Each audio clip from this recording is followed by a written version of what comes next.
Oke, hai semua, jumpa lagi dalam pembelajaran Bahasa Indonesia. Nah, kali ini yaitu kita udah masuk di bab 3. Apa sih itu? Ya, kita akan belajar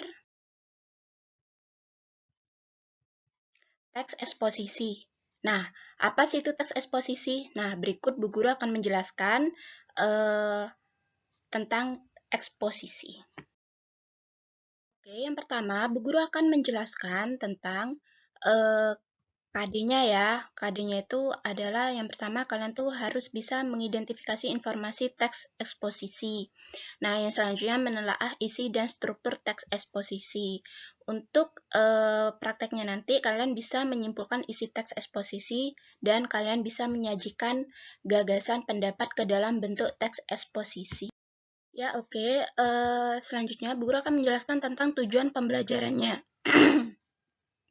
Tujuan pembelajaran kalian mempelajari teks eksposisi yang pertama.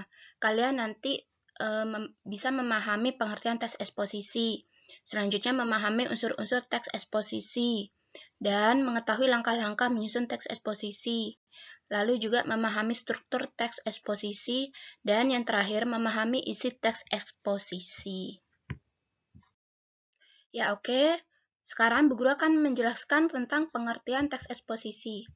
Apa sih itu teks eksposisi? Nah, teks eksposisi itu adalah satu jenis pengembangan paragraf dalam penulisan yang dimana isinya ditulis dengan tujuan untuk menjelaskan atau memberikan pengertian dengan gaya penulisan yang singkat, akurat, dan padat. Jadi hampir mirip dengan deskriptif ya. Ya, oke. Sekarang tujuan teks eksposisi. Nah, tujuannya yaitu untuk menjelaskan informasi tertentu agar bisa menambah ilmu pengetahuan pembaca.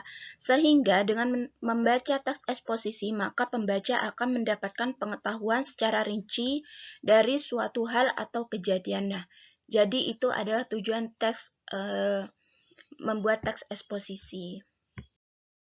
Sekarang Bu Guru akan menjelaskan tentang ciri-ciri teks eksposisi. Yang pertama, menjelaskan informasi pengetahuan. Paham ya maksudnya? Nah, yang kedua, gaya informasi yang mengajak. Jadi, di situ ada unsur persuasifnya sedikit. Nah, terus yang ketiga, biasanya menjawab pertanyaan apa, siapa, kapan, di mana, mengapa, bagaimana. Nah, termasuk di 5W ya ini ya. Nah, terus selanjutnya berusaha menjelaskan tentang sesuatu. Nah, gaya bersifat informatif, fakta dipakai sebagai alat kontribusi. Jadi di sini istilah kerennya no hoax ya. Jadi semuanya itu berupa fakta. Terus singkat, padat, dan akurat. Kalau sudah ada fakta pasti jelas akurat ya. Nah, terus berusaha menjelaskan sesuatu karena tujuan dari tes eksposisi yaitu menjelaskan sesuatu. Nah, fakta juga dipakai sebagai alat konkretasi, jadi harus konkret ya. Penyampaian secara lugas serta memakai bahasa yang baku. Tidak memihak yang berarti tak memaksa kemauan penulis pada pembaca. Jadi, di sini tuh objektif, tidak subjektif. Fakta dipakai sebagai alat kontribusi dan alat konkretasi. Konkret ya.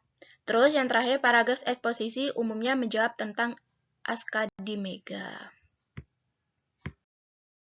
Ya, oke. Berikut penjelasan Bu Guru tentang teks eksposisi. Terima kasih telah menjelaskan penjelasan dari Bu Guru. Ingat, untuk tugasnya kalian harus jujur mengerjakannya ya. Nanti ya Bu Guru akan memberikan kalian tugasnya di slide selanjutnya nanti. Nah, sampai jumpa, tetap sehat, dan semangat pagi.